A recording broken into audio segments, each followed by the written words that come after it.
Hazreti Muhamedi a.s. kur ka fol për Fatimen, bijen e tij, ka thonë Fatimja është pjesë e imja. Ai që hidhron Fatimen më ka hidhruar edhe mua. Në këtë tekst, pejgamberi a.s.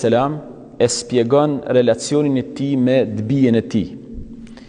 Në rastin e parë spjegohet relacionet tona njerëzore që mund t'i kemi. Kemi shumë njerëz këtë botë që i kemi për zemre. Megjithatë, ku qëndron sfida? Sfida qëndron kur këta njerëz që i kemi për zemre, që i dojmë kaq shumë, mund t'i shkelin parimet ose mund të dalin kundër vlerave caktuara.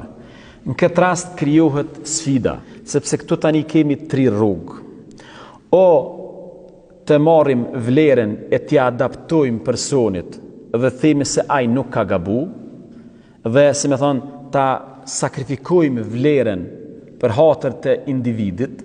Kjo është varianti i parë i gabuar.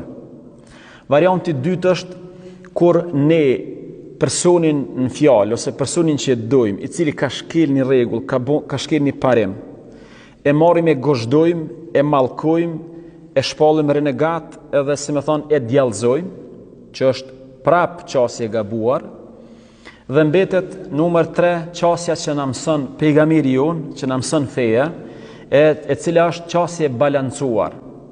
Personi i dashur mbetet i dashur, mbetet mikimi, megjithatë parimet, vlerat janë më të shajta se ai. Domethënë këtë rast shkoj me parimin, shkoj me vlerën, nuk e gozhdoj, nuk e persekutoj, po megjithatë e pranoj se ai mund të ketë shkel parimin, mund të ketë shkel rregullin e kështu me radhë. Kur arrim të krijojmë këtë ndarje, me të vërtet i bie që ne jemi në stad të lartë të vetdijes. Tani për me kompletu historinë e pejgamberit alayhis salam.